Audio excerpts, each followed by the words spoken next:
Hey guys, this is Jason from Nerd News. If you're digging what we're putting down, I need you to do me a favor and check out Cloud9 Comics. You know, if you're like me and you've got some of that stuff that you just collected because you were collecting the rest and you don't really need it anymore and you'd like to get some quick cash for it, Paul and the guys over there give you a fair price. And that is not just me saying that. I have gone to other places. I have tried to sell stuff. And I've never got a better price than Paul had given me for a lot of the stuff that I sold to him. So if you're looking to move some of that stuff, give him a call at 314-691-2864, or you can get in touch with him through email at cloud9comicsandmore@gmail.com. That's cloud, the number 9, comicsandmore@gmail.com. That's Cloud9 Comics. Always buying, never disappointing.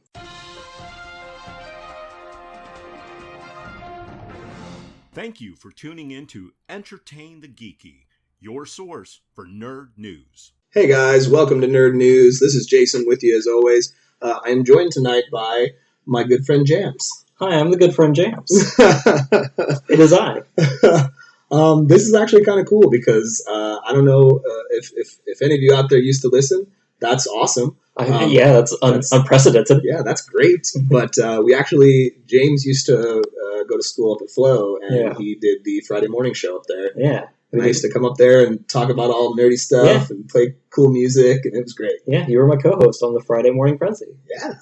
I think there actually is still a Facebook page for that, isn't I there? think so. I haven't taken it down yet. We don't do that anymore. I was very proud of the articles I wrote for that. No, yeah, it was good. Yeah. We would kind of talk about what was going on with the movies and the comics and stuff. And yeah, it was a fun time. Yeah.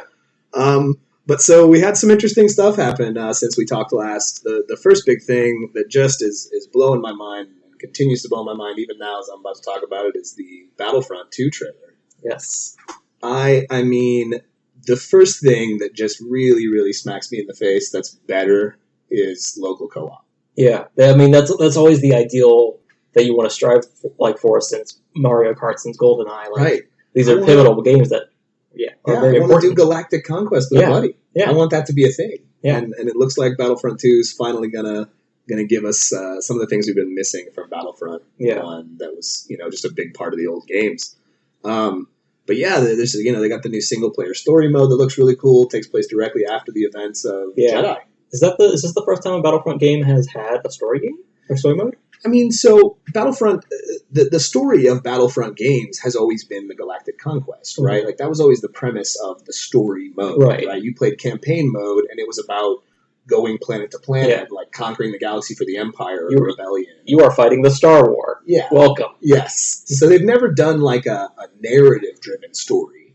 There is, like I said, the conquest-driven story, but it's really just, you've conquered Coruscant, move on to Kashyyyk. Okay. Such great character development. I know, right? But yeah, this one's going to have a narrative and focus on a woman who is, looks like an officer of some kind in the Empire after Return of the Jedi. So when the Emperor is dead, the rest of the Imperials start getting news of this, and we're going to follow her journey as this galaxy's falling apart around her. Yeah, she looks awesome. I'm very excited to see where this character goes. I know there's definitely some things that are really, really good right off the bat, but the multiplayer looks like they've overhauled that as well. The multiplayer, the options for multiplayer are astounding, especially you can play heroes versus villains. Like you don't have to worry about you don't have to be a foot soldier. You can just be Luke versus Darth Maul, and that would be happy. And that's your match. And that's so dope. Yeah.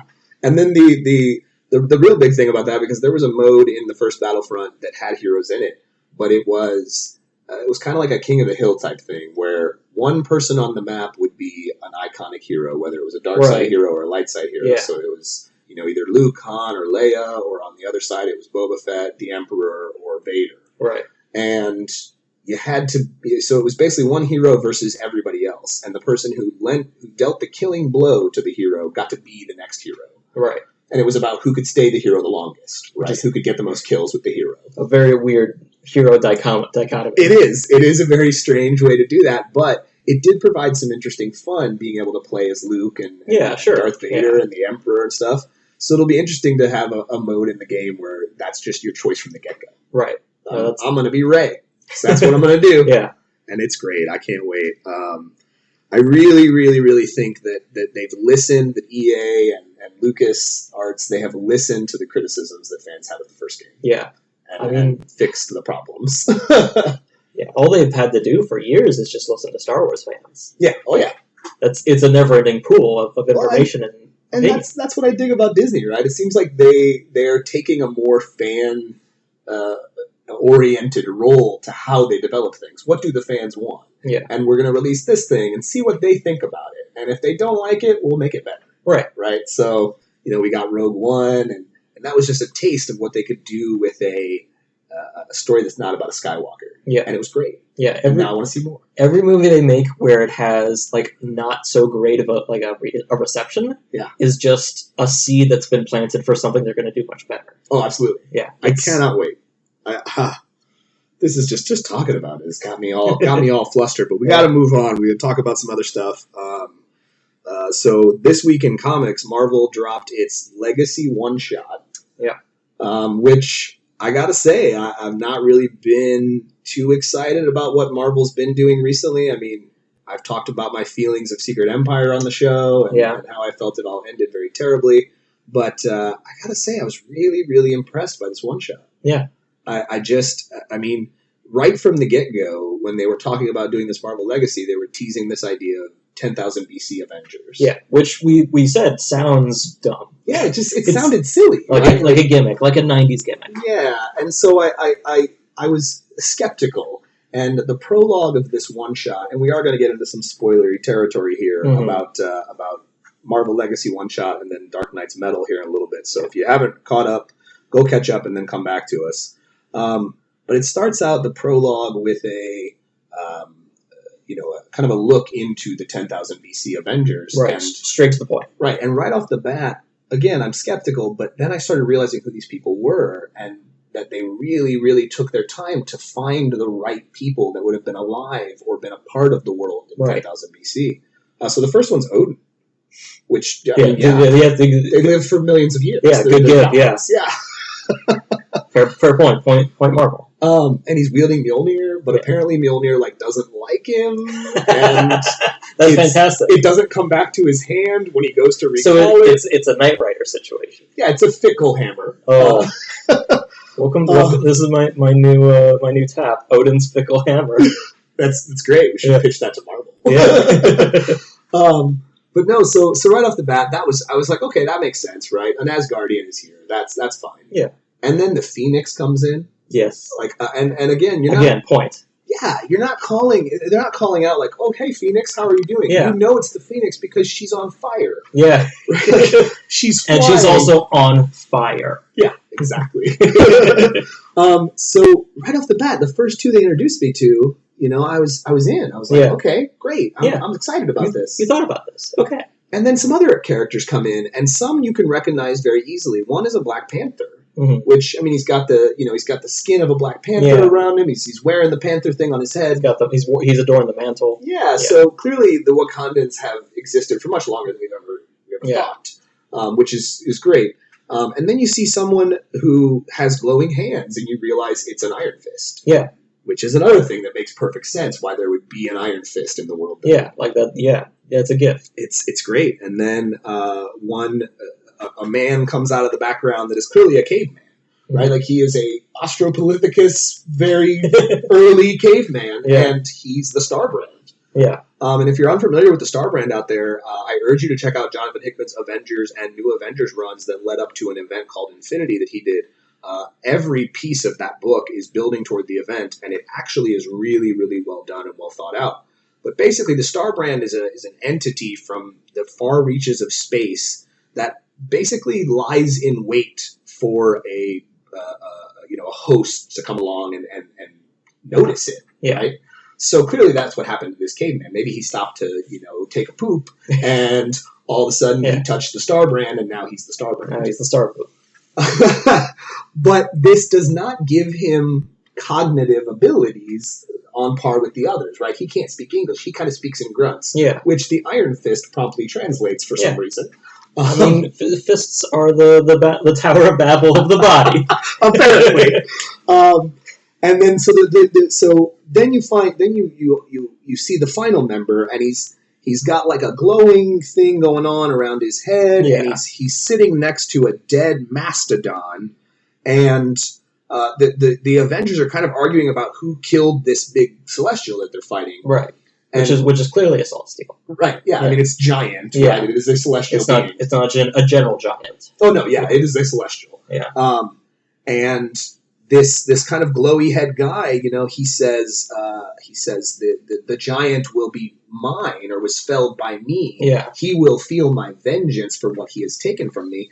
And so through the context clues of he's very upset about his dead Mastodon, his head is glowing, he mentions the word vengeance, he's a Ghost Rider. Mm-hmm. And that was just, can you imagine a Ghost Rider riding a Mastodon? Like, what? You don't have to if you read this comic. I guess. I mean, it blew my mind, understanding who these people were and finally getting to see the whole group of them together and they go to finish the Celestial. I mean, now that you say that, like, after seeing, like, the Ghost Rider riding a horse, why don't we just spend 10, 20 years just finding other animals that he could be the rider of? Why couldn't he be riding like a Tyrannosaurus? Oh God! Right? I don't understand. I mean, and so what you understand about these people is it's a big old eagle. Yeah, right? These are entities that are eternal. These are entities that are nothing without their host. So as long as there was intelligent life, they would exist. A Sorcerer Supreme, an Iron Fist, a Ghost Rider. So, you pointed out when we were talking about it that it seems like they took the time to really think about who these characters should be. Right. They didn't just say, these are what our characters for the story is important. This is for the story, what these characters should be to fit into the story. They didn't do it that way. They said, these are characters that earned this mantle and can allow the story to make sense and blossom. Yeah, I mean, it means, what it shows you is exactly what it's titled, that there is a legacy to the Marvel Universe that we've only begun to scratch the surface of. Which is crazy to think about. Yeah, and it's very much akin to the DC Rebirth one-shot that led into the whole DC Rebirth thing, and we've talked about that on the show before, where it kind of sets up a lot of things, but like the DC Rebirth one-shot, it still has a cohesive narrative that it kind of, builds back to in the end, and it all has to do with this fallen Celestial and that it's been sleeping on Earth, and it's going to be awoke. Very cranky. Yeah, it gets woke by archaeologists that accidentally kind of stumble across it, because that's always goddamn archaeologists. You have one job, and you always do the opposite job. I don't know. They're always stumbling upon stuff they shouldn't be looking at. But there's definitely a build-up for a lot of big stories that are going to come out of this, dealing with the 10,000 BC Avengers, dealing with what's going on with the current Ghost Rider who gets in a fight with Starbrand, the current Starbrand during the one shot. And this all builds to a big reveal. Well, a couple of big reveals, actually. And again, this is very spoilery. If you don't want to know, stop listening. Yeah. Because this gets into the real bread and butter of what the spoiler things are. Don't even torture yourself. Just you think like, oh, I can keep listening and it'll be fine, but it won't. Yeah. So it builds to this big crescendo, and we find out through some things that are going on in the one shot that our old friend Logan is back.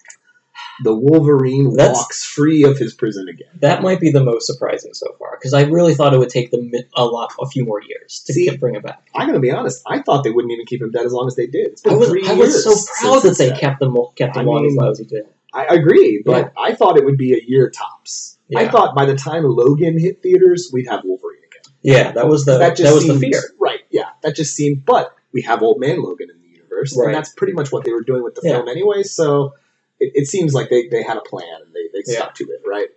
But they brought him back, and he drives a beer truck. He's been back long enough to get a job as a truck driver driving beer. The truck just says beer, the big old thing. Because, they can't use logos or anything. They can't put Anheuser-Busch on the side of it, so they got to say beer. Beer. So, he ends up running afoul of a frost giant that's on Earth for some mission for Loki to retrieve something. He kills it naturally because he's Wolverine, and then he proceeds to crack a beer and find out what this thing was stealing for Loki. It turns out to be an Infinity Stone. Mm-hmm. Of course. And if we're to believe that the colors in the comics still match with what they've always been, he's got the blue one, which is the Soul Stone. So what could that mean? I don't know. I mean, and it's not like he sought it out, right? Like he just happens to run afoul of this guy, this frost giant that's carrying it, and he finds it. So there's definitely a mystery to what will become of Wolverine in possession of the Soul Stone. And throughout the course of his appearance, do we ever see his face? Yeah, they do show his face. Okay. You also see him pop claws at the one point when he Gotcha. kills the frost giant. Yeah, after the pop claws, I didn't catch like a dead-on look because I thought that they might still be hiding something. It's when he's holding the Infinity Stone. That's when you see the Infinity Stone in his hand, and you finally get a look at his face with his classic cowboy hat and his white beater on. Yeah. You know? So yeah, but there's good things to come, I think, and I'm very interested to see where Marvel goes with this and see if it works out the same way Rebirth did. Can we mention another spoiler alert? Space Wakanda.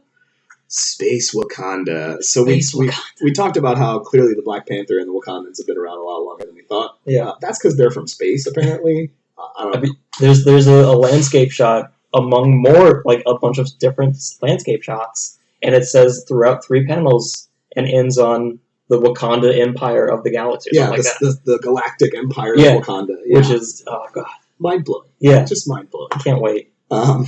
Space Agent Black Panther. So yeah, hopefully this plays out in the same way DC Rebirth does. We finally, are excited to read Marvel books. It's been a while. Yeah, it really has. And over in DC, I mean, they are just not disappointing us with Dark Knight's Metal. No, and we expect a disappointment. I really expect disappointment because it's Scott Snyder. I mean, that's fair. I expected it to be a DC event, and it doesn't feel like a DC event. Events in the past few events have always been disappointing. So I mean, there's all right, fair enough. But that was mostly New 52's fault. That's true. That's true. Really didn't. It was New 52's fault. Yeah. And throughout the New 52, Batman was phenomenal. That book never stopped being good. No. It was Scott Snyder's very good at what he does. The best there is at what he does. And what he does ain't very good. No, it's the opposite. What he does is really great. But so he's kind of used his New 52 to build this platform of this story, and we've kind of talked about it before, and again, we're going to get into a little bit of spoilery stuff. But we learned recently some information that we had previously not known of through a couple of one-shots that have come out, the Red Death and the Murder Machine. Mm-hmm. And this is, since last time we talked about it, that's what we've been reading, is a Gotham Resistance story that's going on through a few different books, and then these one-shots that are about their particular Batman. Right. So what we really have learned is that the Dark Multiverse is made up of universes that were never supposed to exist. Right. That come into being and live and then die. Because they are reflections of the darkness that comes out of the regular universe. Right. So, what we see out of, like, the Murder Machine, for example, Alfred has been threatened quite a bit over the years, and especially during New 52. I mean, there was moments where he almost died, and Bruce was always there to save him. Well, this is a universe where he didn't save him. When he zigs, this universe zags. Yeah. I mean, when a big choice is made by Batman, a universe comes into existence in the Dark Multiverse where Batman makes the opposite choice. And I love that whenever one of these alternate universes is created, it's immediately doomed. Yeah. Oh, they're doomed. They're never going to survive. Yeah. I feel like there must be like some kind of radioactive isotope that must live the same kind of life. Sure. Because it just feels so fantastically formulaic. Yeah, I mean, I really dig this idea, and they've kind of teased a little bit that this might have to do with Elseworlds as well. Really? Interesting. Yeah, when you think about the Elseworlds stories, what are they? I mean, they're usually pretty dark reflections of real stories, right? So Superman landing in Russia and becoming the Superman of Russia and embodying the socialist ideology, or the communist ideology. I'm sorry, and kind of taking that and being a superpower with that at its back. So these are always kind of dark reflections, right? These are always kind of like what ifs. I feel like not all of them had were all of them dark. I can't remember one. Most of them were. Kingdom Come was in that universe. The Batman story where he became a Green Lantern in Darkest Night was in that universe. I mean, there's also like the medieval, not the medieval, the Justice League of the Round Table. Or no, I'm trying to think the English Batman. Gotham by Gaslight. Yeah, Gotham by Gaslight. I mean, it's a pretty dark take, though. Well, it was a pretty dark time. Well, sure, but I mean, that's what I mean, though. These are always Elseworld stories have always been those stories that can dabble in a universe where they don't have to worry about the repercussions, and that seems to. And then what happens? We don't ever revisit it again. It dies. Yeah. So there is rumor and thought among fans that the Elseworlds universe is the Dark Multiverse. And if that's the case, we could have been reading about the Dark Multiverse for 20 years. Yeah. And Scott Snyder's been kind of dodgy of the question, I guess, is probably the best way to, or dodgy of these comments is kind of the best way to look at it, because he's on Twitter, and Twitter is a huge thing. It's where the fans are like, oh my God, is this what you're doing? Yeah. You have to tell us. You have to tell us right now. Yeah. And he's so lovely and chatty, but yeah, he has to keep secrets. So there's definitely a lot to look forward to. We've only begun to scratch the surface of who these dark Batman are. Yeah, the one shots, especially the Flash one. What was that? The Red Death. The Red Death is particularly a wonderful option. Yeah, I mean it's phenomenal because we get to see Bruce that wants to steal the Speed Force from Barry, and he modifies the Batmobile with part of the Cosmic Treadmill. So good. Lashes Barry to the hood, and basically they rip open the Speed Force. They use him as a key to the door of the Speed Force. Yeah, and Barry tries to warn him. Barry tells him, like, this is bad. This is going to kill us both. And Bruce says, I know. He knows what's going to happen. Yeah. He's banking on that happening, because what comes out is a version of him and Barry that are one. Yeah. And because Bruce has always been the most dominant personality within the Justice League, yeah, even though Barry's in there trying to fight his way out, he's not going to overpower Bruce. Yeah. Right? So we definitely, like I said, have just barely begun to scratch the surface. The murder machine delves into the idea of Alfred being killed and Bruce being so desperate that he creates an artificial intelligence of Alfred that goes nuts and starts murdering all the villains in Gotham City in an attempt to protect Batman, all the while chanting, "May I help you, sir?" It's ridiculous. May I help you, sir? I mean, yeah, that's what it chants as it murders you. It's so good. And Bruce tries to stop it, ends up consuming him and turning him into a robot because it deems that that's the best way to protect him from this. Right, as it always is. Right. So this is just the beginning. I mean, we are in month 2 of what will be going on till February. Yeah. Right. So we've got a long way to go. We've got a lot more information to find out about, and we will keep you updated on all of that. Absolutely. Real quick, want to touch on before we get out of here. Real quick, want to touch on the Justice League. Seems like its reshoots are all getting done. Yes, and kind of ready to move forward as a movie, and maybe we'll see a trailer. I would assume sooner rather than later. They really want to reassure their fans that this is going to be okay. Right. I mean, it really needs to happen soon. Yeah. I mean, the movie comes out in November. Yeah. Yeah. So a matter of months, and we've seen a trailer since the Super Bowl. Yeah, I mean they showed off some footage at Comic-Con early in the year, right? So after the Super Bowl, but still pretty early on in 2017. I think it was March or April, something like that. Well, I mean, Comic-Con that would have been May, June, or June, July, I think. Okay. Yeah. Yeah, I mean, I probably got the dates all mixed up. Yeah, there's a lot of stuff like that. There's a lot of Comic-Cons. There's a lot of conventions. Yeah. But yeah, we haven't seen a full theatrical trailer in a while. Yeah. And that's, I think, what people need to kind of reassure them that everything's going to be okay. Yeah. Because, I mean, I got to be honest, I was a little worried. I like Joss Whedon. Yeah. But you were commenting earlier about how terrible it would be if we're just seeing two halves of a movie crushed together. Yeah, I didn't want to see a world where a producer took, okay, here's as far as we got on the Scott Snyder movie. Here's the Joss Whedon movie that we recorded. We just copy paste and we'll ship it out. Yeah. I want one that's lovingly crafted, that's paid attention to, where Joss communicates with Scott and they're able to collaborate into one movie. Absolutely. I think that would be a collaborative movie rather than a versus movie. Would be much better. Right. I mean, we definitely know that Zack Snyder has not had any kind of creative control over some of these reshoots, and we're being told that the point of the reshoots was kind of to lighten the tone of the film. Right. I think that's what they're listening to the fans, right? That's what we've always said. You know, you watch Man of Steel, you watch Batman versus Superman. Yeah. They're too dark. Yeah. DC has always been the universe that is brighter. Superman lives there. He's not a brooding guy. In fact, the guy on Supergirl, and if you've watched Supergirl, it's phenomenal. I highly recommend that you do, because it's just campy fun. But Tyler Hoechlin is his name, and he played Superman in season 2 of Supergirl, and he was fantastic. Yeah. I mean, he should be Superman. Or at the very least, you know, Henry Cavill should look at what this man has done and understand that Superman is not supposed to be a broody dark guy. That's Bruce's shtick. Yeah. Superman is supposed to be happy. When he saves somebody, he doesn't just fly off. He takes the time to make sure they're okay. And Yeah. kind of, is everything all right? Right, exactly. Locking eyes with you, introducing himself. How are you doing today, old lady Daniels? Right. I hope this experience hasn't put any of you off flying. Yeah. Statistically speaking, it's still the safest way to travel. I mean, corny, cheesy things. I love that. Yeah, the shiniest part of Superman is that they always gave him an infinite amount of time or infinite amount of space to learn anything he wants, like accrue as much etiquette as he wants. Absolutely. And then always be the honest, like the Boy Scout. He's the Kansas, farm boy. He needs to be nice and happy. Forward, yeah. Right, and happy about what yes, there's tragedy, and Superman gets sad. I'm not saying that he's above base human emotion, but when he's saving the day, he loves that. That's what he loves to do. Yeah. He's happy to do it. It's not a burden to him.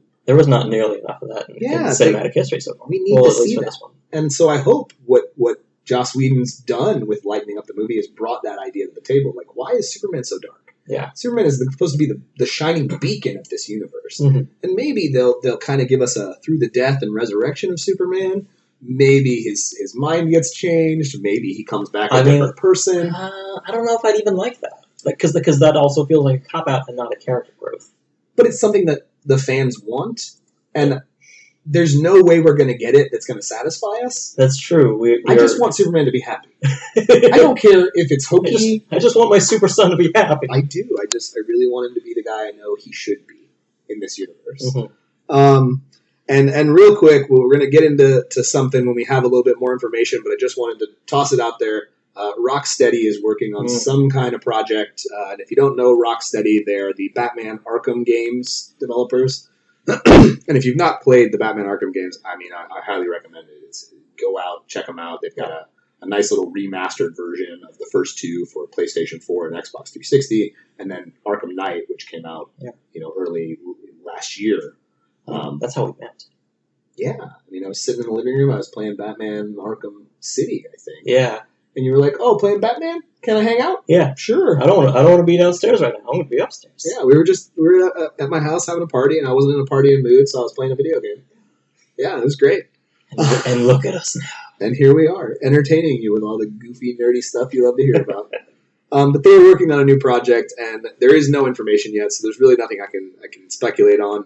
But I will definitely get into it when we have a little bit more information. All we have is a tweet from one of the game developers, the director, who says that when they can finally announce what's going on, it's going to blow all our minds. Which is the desirable effect for anything. That's what you want. Yeah. Right? Yeah. But that's going to bring us to the end this week, guys. If you dig what we're doing here, leave us a comment below with the Facebook or the Twitter, wherever you found this particular stream at. Hit us up. Let us know what you want to hear about. If you want to hear us talk about video games more, you want to hear us talk about TV more, movies more, comics more, just let us know. You can find us on Facebook at facebook.com/entertainthegeeky and on Twitter at entertaingeeky. And if you're digging nerd news, one of the things I want to let you know is next week we are going to be moving this show to its own channel. It's exciting. So wherever you find this at, and you'll always be able to find it on Facebook, and you'll always be able to find it on Twitter, that will never change. But if you listen to it through some kind of podcast reader like iTunes or Google Play, you're just going to search a separate heading. So it's not going to be under the Entertain the Geeky banner anymore. It will be just nerd news in and of itself. We've got a new banner. We're going to put it all up. We're going to get a website that is also going to be, where you can find some of our episodes. So keep that in mind. If you're digging what we're doing, thank you very much for sitting and listening. And make sure that if you can't find it next week, search Nerd News. You'll find it there. So that's going to bring us to the end. Thanks to James for hanging out with me. This was the best. Oh, you're very welcome. He's giving me the eyeballs right now, you guys. Oh, I don't need these anymore. Take these squishy eyeballs.